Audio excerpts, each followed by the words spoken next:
नमस्कार दोस्तों, आप सभी का स्वागत है स्टॉक फादर वीक के इस वीडियो सीरीज में। दोस्तों, आज के इस वीडियो में बात करने वाले हैं कुछ स्टॉक्स के बारे में जो नेक्स्ट वीक के लिए अच्छा परफॉर्म कर सकते हैं, और साथ ही साथ इंडेक्स का जिक्र करेंगे कि इंडेक्स में कहां पे इंपॉर्टेंट लेवल आ रहे हैं। तो आइए स्टार्ट करते हैं इस सेशन को।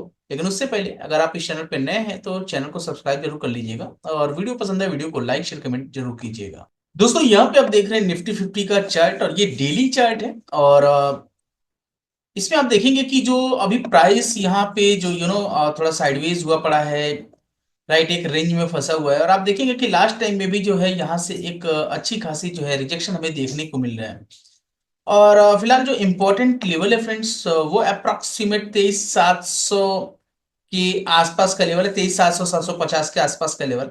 लेकिन अगर ये 840 850 का लेवल टूटने में सफलता हासिल कर ले, यानी इसके ऊपर अगर काम करना स्टार्ट करें, या फिर गैप अप ओपनिंग कर ले इस लेवल के ऊपर, तो डेफिनेटली यहां से एक जो है हम 350 पॉइंट्स का जो है 350 प्लस पॉइंट का जो है ना एकदम क्विक रैली देखने को मिल सकता है यहाँ पे।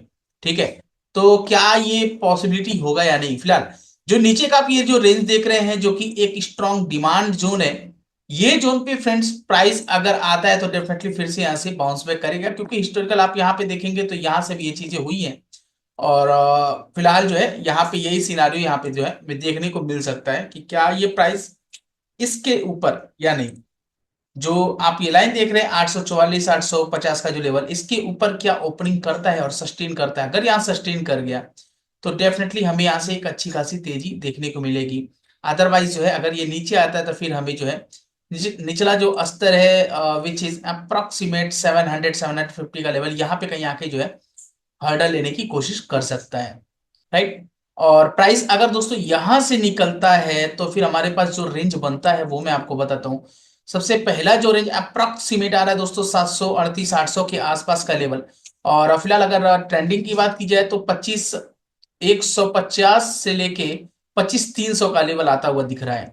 तो क्या ये प्राइस में वो स्ट्रेंथ दिखेगा या नहीं दिखेगा, वो तो देखने वाली बात होगी। फिलहाल ये लेवल पे आप फोकस कीजिएगा, क्योंकि यहाँ पे जो है ना ये रेंज कहीं ना कहीं एक छोटा सा रेंज हमें देखने को मिल रहा है। अब यहाँ पे कैसा रिएक्ट करता है ये तो आने वाला मार्केट ही बताएगा आने वाले समय में कि कैसा रिएक्ट यहाँ पे करता है। ठीक है, फिलहाल चलते हैं बैंक निफ्टी की तरफ, और बैंक निफ्टी का इंपॉर्टेंट लेवल क्या है वो देख लेते हैं। तो दोस्तों, यहाँ पे आप देख रहे हैं बैंक निफ्टी का इंपॉर्टेंट लेवल, और आप देखेंगे कि इस बैंक निफ्टी के लेवल में कि प्राइस जो है इससे पहले जो है इसी लेवल के आसपास से जो है यहाँ से इसको डिमांड लेके जो है मान के जो प्राइस हर बार यहाँ से बाउंस बैक कर रहा था। फिलहाल आप देखेंगे कि इस जोन पे भी जो है हमें गैप अप का सहारा जो है मार्केट ने लिया था, और यहाँ पे गैप डाउन का सहारा लिया हुआ है, राइट। और फिलहाल मार्केट में बैंक निफ्टी की बात की जाए तो 51 661, 51 957 और 52 342, यानी 51 661, 51 957 और 52342। ये बहुत इंपॉर्टेंट हर्डल है फ्रेंड, जो कि ये बीच में अगर बात की जाए दोस्तों तो नॉन ट्रेडेबल जोन है। और अच्छी खासी रैली बस हमें इस जोन में मिलेगा, बाकी ये तो कोई मुझे नहीं लगता खास, क्योंकि हिस्टोरिकल डेटा ही ऐसा बना हुआ है। फिलहाल इंपॉर्टेंट अगर बात की जाए दोस्तों, फिलहाल निकटतम डिमांड की तो 51 133 और 50 889, 51 51133 और 50889, ये बहुत इंपॉर्टेंट डिमांड जोन है। और प्राइस अगर ये लेवल ध्वस्त करता है तो फिर जो है हम निचले स्तर पे पहुंचने की कोशिश करेंगे, विच इज अप्रोक्सीमेट 50,500 50,133। ये एक इंपॉर्टेंट लेवल होगा, लेकिन क्या ये प्राइस यहां से निकलने की कोशिश करता है ये तो आने वाला समय ही बताएगा, इस जोन के नीचे जाता है अथवा नहीं। लेकिन फिलहाल 51 661 और 51 133, यानी इस जोन में मार्केट कहीं ना कहीं फंसा हुआ है। अब देखने वाली बात होगी कि होता क्या है, राइट।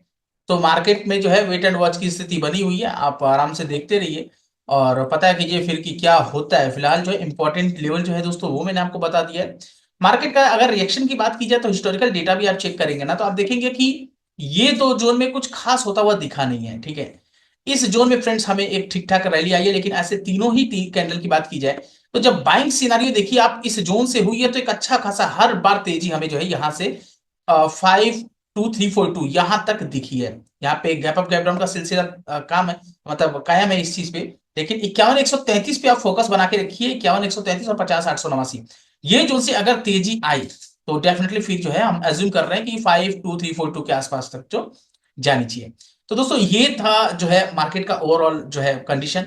अब बात की जाए दोस्तों कि मार्केट चढ़ाई क्यों नहीं चढ़ पा रहा, सबसे पहली बात दोस्तों कि रुपया हमारा अभी तक का सबसे निचले स्तर पे पहुंच चुका है। यही एकमात्र कारण जो दिख रहा है ना, जिसकी वजह से हमारा मार्केट जो है ना स्ट्रेंथ दिखा नहीं पा रहा है। अगर रुपया मजबूत होता जाए फिर मार्केट में स्ट्रेंथ आ जाएगी। ठीक है दोस्तों, सबसे पहला जो स्टॉक है आपकी स्क्रीन पे वो है स्पंदना स्फूर्ति फाइनेंशियल। और मैं आपको बताना चाहता हूँ कि प्राइस को अगर आप चाहे मंथली टाइम फ्रेम पे देखें तो आप देखेंगे कि एक रेजिस्टेंस से इंपॉर्टेंट लेवल से ये जो है गिरावट दर्ज कर रहा है। लेकिन अगर एक छोटे फॉर्म में बात की जाए कि एक छोटा लेवल, तो आप देखेंगे कि ये जो जोन है दोस्तों ये काफी इंपॉर्टेंट जोन है और प्राइस जो है कहीं ना कहीं दोस्तों यहाँ से एक तेजी बनाई हुई है, राइट। तो मैं इसमें अज्यूम करके चल रहा हूँ फ्रेंड्स कि कहीं ना कहीं प्राइस में एक तेजी आएगी 407 के लेवल्स के लिए, राइट। और अगर ये चीजें क्रिएट होती हैं तो definitely we can say that कि यहाँ से एक अच्छी खासी जो है यहाँ से हमें 25%, लगभग 25% की जो है ना तेजी जो है देखने को मिल जाएगा, राइट। अब बात करते हैं दोस्तों यहाँ पे कि इस सिनारियो में देखिएगा कि वॉल्यूम तो खैर बढ़ रहा है इसमें, लेकिन एक तेजी यहाँ से देखने को मिलेगा क्योंकि एक तरीके से आप देखेंगे तो ये मंथली कैंडल जो है क्रिएट हो रहा है। और मंथली कैंडल क्या यहाँ से बाउंस बैक होता है या नहीं ये तो देखने वाली बात होगी, लेकिन फिर भी इस स्टॉक को आप जरूर अपने रडार पे रखिएगा। तो देखिए दोस्तों रिस्क जो है ना केवल और केवल अप्रॉक्स 7% आप लेके चलिए, 6.606 है तो 1% बफर, 7% का यहाँ पे रिस्क है। और टारगेट जो मुझे मैं एज्यूम कर पा रहा हूँ वो है 24-25% का। तो 6 चौक 24 अप्रोक्स 1:4 या फिर 1:3 प्लस का जो है ना यहाँ पे आरआर जो है यहाँ पे देखने को आपको मिलेगा। दूसरा स्टॉक दोस्तों आपकी स्क्रीन पे दिख रहा है वो है आपका जना स्मॉल फाइनेंस बैंक। और ये भी स्टॉक जो है काफी अच्छा मुझे दिख रहा है कि इंपॉर्टेंट लेवल पे है। और अगर मैं बात करूं स्पंदना से तो उससे जो है ये काफी बेटर मुझे ऐसा लग रहा है कि यहाँ से एक बाउंस बैक जो है देखने को मिल सकता है। सबसे पहली बात दोस्तों ये पहली बार इस लेवल को टेस्ट कर रहा है। मैं आपको बताना चाहूंगा कि पहली बार जो है यहां से एक बायर अग्रेसिव हुए हैं और प्राइस को सीधा जो है ना एक स्विंग के ऊपर ले जाने की कोशिश की है और सफलतापूर्वक। यहाँ पे भी सेलर आया था लेकिन प्राइस जो है इस प्रेशर को जो है ना इसके हाइस के ऊपर, ध्यान रखिएगा फिर से, इस प्रेशर को जो है ये जो हाई है यहां से जो प्रेशर आया था ना वो इसके हाई के ऊपर एक नया हाई बनाने में जो है ना सफलता हासिल करी थी। प्राइस फिर से बाद में ऊपर गया और देन ये रिटेस्ट करने आया था, एक वीक के अंदर आया और फिर प्राइस जो ऊपर चला गया। फिलहाल ये प्राइस जो है आप देखेंगे कि सिनारियो बना के आ रहा है नीचे की साइड, लेकिन जो इसका इंपॉर्टेंट टेबल है 392 रुपये 50 पैसा, अगर प्राइस इसके ऊपर निकलता है दोस्तों तो वी कैन से दैट कि हमें जो है ना एक अच्छा खासा जो है यहाँ से अप्रॉक्स की अगर बात की जाए दोस्तों तब भी हम 14% का एक छोटा सा टारगेट ले सकते हैं। और स्टॉप लॉस वही 6% का है, 1:2 के आसपास तक का जो है ना टारगेट, मिनिमम टारगेट बता रहा हूँ। ठीक है, और अगर हम मंथली वाइज देखेंगे और अगर ये चीजें यहाँ पे कंफर्म, क्योंकि 2-3 दिन बचा है मंथ कंप्लीट होने में, शायद ये स्टॉक आए ना आए रडार पे, तो इसलिए मैं यहाँ पे दिखा रहा हूँ आपको। और अगर ये चीजें यहाँ पे कंफर्म होती है दोस्तों तो फिर जो है हम यहाँ से एक हाइस के लिए यानी 78% ऊपर 306, 698, 700 के टारगेट के लिए जो है यहाँ पे हम काम इसमें कर सकते हैं। तो ध्यान में रखिए और इस स्टॉक को जो है आप अपने रडार पे जरूर रखिएगा। दूसरी बात दोस्तों अगर मैं डेली वाइज जो है पहली बार ही आके रिटेस्ट किया हुआ है सब कुछ, तो इस लिहाज से दोस्तों इसको हमने टेक्निकली बेस पे जो है सेलेक्ट किया हुआ है। देखिए मैं आपको एक डिस्क्लेमर दे दूं दोस्तों, यहाँ पे जो भी स्टॉक्स मैं दिखा रहा हूँ डिमांड जोन के अकॉर्डिंग, वो स्टॉक जो है ना वो केवल और केवल मैं आपके आइज के सामने लाने की कोशिश कर रहा हूँ, आपके फोकस में लाने की कोशिश कर रहा हूँ। यहाँ पे मैं किसी भी स्टॉक को खरीदारी या बिकवाली का जो है ना रिकमेंडेशन नहीं दे रहा हूँ, इस बात का ध्यान रखिएगा। नेक्स्ट स्टॉक है दोस्तों हमारे स्क्रीन पे वो है अपोलो पाइप। और अपोलो पाइप में भी फ्रेंड्स आप देखेंगे कि प्राइस जो है यहाँ पे कहीं ना कहीं, मैं आपको ये छोटा करके दिखाने की कोशिश कर रहा हूँ, कहीं ना कहीं आप देखेंगे कि ये जोन से जो है ना हमें अच्छा खासा बाइंग देखने को मिला था और एक ट्रेंड लाइन भी टूटते हुए हमें इसी जोन के आसपास दिखा था।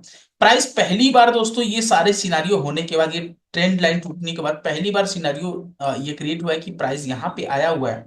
और इसके साथ ही दोस्तों अगर हम मंथली वे में बात करें, मंथली टाइम फ्रेम को चेक करने की कोशिश करें, तो इसमें भी आपको दिखेगा कि प्राइस पहली बार इस जोन पे आ रहा है जब ये इसने अपने इंपॉर्टेंट स्विंग को तोड़ा था, राइट। तो इस लिहाज से दोस्तों ये स्टॉक भी हमारे रडार पे जो है यो आया हुआ है।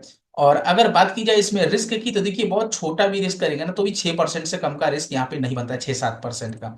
टारगेट वाइज बात की बहुत छोटा टारगेट जो है आपको यहाँ पे देखने को मिलेगा। और अगर डेली टाइम फ्रेम के अकॉर्डिंग बात की जाए, एक सेकेंड, हाँ, डेली टाइम फ्रेम के अकॉर्डिंग बात की जाए फ्रेंड्स तो आप समझ लीजिए 511 और 661, ये बहुत इंपॉर्टेंट लेवल हो जाता है, राइट। और दूसरा एक इंपॉर्टेंट लेवल, वेट टर्मिनल सी 507, ठीक है ना। ये आपका जो है दोस्तों पहला हर्डल यहीं पे कहीं आएगा अगर ये सिनारियो होता है यहाँ पे। तो अगर मैं यहां से भी अगर एज्यूम कर तो 6.78 और 5:1 का जो है टारगेट यहाँ पे बहुत छोटे से रेंज में जो है यहाँ पे हमें देखने को मिल रहा है। तो अपोलो पाइप्स को भी जो है आप अपने रडार पे रख सकते हैं। एक छोटा सा स्विंग जो है यहाँ से क्रिएट हो सकता है, ठीक है ना, क्योंकि पहली बार ये अपने इंपॉर्टेंट लेवल पे जो है ना आया हुआ है। अगर आप देखेंगे तो इस जोन को, ये पहली बार अपने लो को जो है ना टेस्ट करने आया हुआ है। नेक्स्ट स्टॉक है दोस्तों यहाँ पे वो है, देखिएगा, प्रिंस पाइप। और ये स्टॉक दोस्तों अपोलो पाइप से ज्यादा बेहतरीन मुझे दिख रहा है, और आपको भी दिख रहा होगा, आशा करता हूं ऐसा, ठीक है। अब यहाँ पे दोस्तों टारगेट वाइज बात की जाए तो देखिए हमारा जो टारगेट होगा ना, बहुत रफ एंड टफ में बात कर रहा हूं दोस्तों, तो वो होगा 518 का लेवल दोस्तों, यहाँ पे हमारा टारगेट हो जाएगा। रिस्क रिवॉर्ड की बात की जाए यहाँ पे दोस्तों, तो यहाँ पे 7% का रिस्क है, यानी 28-30 रुपए का रिस्क है।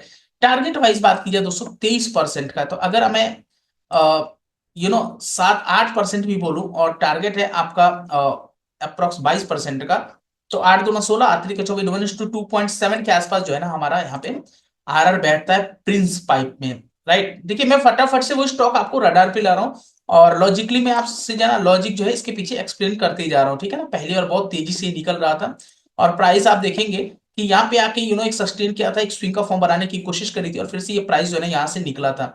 तो ये जो तेजी आई है ना, वही तेजी यहाँ पे कंटिन्यू होने की उम्मीद है। डेली में अगर दिखाऊं मैं आपको, तो आपको दिखेगा बहुत बड़ा वैल्यू यहाँ से जनरेट हो रहा है। तो क्या ये भाव जो है इसके ऊपर निकलने की कोशिश करता है? अगर निकलता है, क्योंकि आप देखिए इसमें ध्यान से, तो 1 2 3 4 कैंडल को जो है ना, पूरा का पूरा 4 कैंडल को ये खा गया, ठीक है ना। तो यहां से एक तेजी जो है ना, मुझे उम्मीद है कि 1 वीक के अंदर ये टारगेट जो है डेफिनेटली देना चाहिए। चलिए अगला स्टॉक देखते हैं दोस्तों, वो है थीरूमालाई केमिकल। थीरूमालाई केमिकल दोस्तों अपने स्विंग्स को ब्रेक करने के बाद पहली बार वो आ रहा है 312 और 287, ठीक है ना। 287 और 312 बहुत इंपॉर्टेंट लेवल है फ्रेंड्स, और ये जोन पे जो है ना कहीं प्राइस आके सस्टेन करता है, तो डेफिनेटली हम इसी जोन के लिए दोबारा से जो है ना काम कर सकते हैं, विच इज अप्रोक्सीमेट 400, राइट। तो इसको भी आप जरूर रडार पे रखिएगा। और क्या कंफर्म करता है ये नहीं, ये स्टॉक में पहले ही देखिए अभी टेस्ट नहीं हुआ है, अभी बहुत ऊपर है, तो ही मैं आपको रडार पे ला रहा हूं। लास्ट स्टॉक है दोस्तों हमारे पास, वो है मान एल्यूमिनियम, और ये स्टॉक भी मेरे रडार पे आया हुआ है। और आप देखेंगे कि एक स्विंग का फॉर्म जो है ना यहाँ पे टूटा हुआ है, ये जो स्विंग था, ठीक है ना, ये फॉर्म जो है यहाँ पे टूटा हुआ है, और काफी बड़ी बड़ी कैंडल जो है यहाँ से ड्रॉ हुई हुई है। तो ये स्टॉक भी हमारे रडार पे आया हुआ है। इनमें से कुछ स्टॉक जो मैंने आपको दिखाया, जैसे मान एल्यूमिनियम दिखाया दोस्तों, प्रिंस पाइप दिखाया, राइट, सेकंड जना जो फाइनेंस था वो दिखाया। तो फ्रेंड्स जन फाइनेंस हो गया, या फिर आपका मान एल्यूमिनियम हो गया, प्रिंस पाइप हो गया, ये काफी बेहतरीन स्टॉक है जो मेरी रडार पे है। कुछ स्टॉक जो बाकी आपको समझ में नहीं आया, या फिर लगे कि रिस्क बहुत बड़ा है, जिसमें 10% या 9% ऊपर है, वो स्टॉक आप अवॉइड कर सकते हैं, ठीक है। लेकिन एनालिसिस आप सबकी कर सकते हैं, इससे क्या होगा कि आपकी प्रैक्टिस भी काफी बेहतरीन हो जाएगी, क्योंकि सबसे ज्यादा इंपॉर्टेंट होता है स्टॉक्स को फाइंड आउट करके लाना, समझ रहे हैं। ये स्टॉक्स जल्दी मिलते नहीं है जो प्रॉपर डिमांड जोन पे आके बैठे हुए हो, राइट। तो ये कुछ स्टॉक है दोस्तों, आप अपने रडार पे रखिए। और मैं फिर से एक बार रिपीट करता हूँ डिस्क्लेमर के रूप में, दोस्तों ये जो भी स्टॉक्स दिखाया है, मेरा मकसद केवल आपके रडार पे लाना है इस स्टॉक को, इसके सिवा कुछ भी नहीं है। इन स्टॉक्स को जो है नेक्स्ट वीक के लिए मैं डेफिनेटली अपने रडार पे रखूंगा, क्या हो सकता है क्या नहीं। दूसरी चीज, कुछ इंपॉर्टेंट चीजें मैं इंप्लीमेंट कर रहा हूँ, मतलब एड ऑन कर रहा हूँ अपने मेथड में, अपने साइकोलॉजी में। सो डेट्स वाई ये सारी सिनारियो जो है ना क्रिएट करके आए हुए हैं। आप देखेंगे कोई भी स्टॉक मैंने ब्रेकआउट वाले नहीं दिए हुए हैं अभी आपको। ब्रेकआउट से पहले, ब्रेकआउट होके वापस रिटेस्टिंग जोन पे जो आया हुआ है, मैं उन स्टॉक्स को जो है फोकस में लाने की कोशिश कर रहा हूं। आशा करता हूं ये वीडियो आपको पसंद आया होगा। वीडियो पसंद है वीडियो को लाइक शेयर कमेंट कीजिएगा, और चैनल पे अगर नए हैं तो चैनल को सब्सक्राइब भी कीजिएगा। मिलते हैं आपसे एक नई जर्नी में, तब तक के लिए बाय बाय, जय हिंद।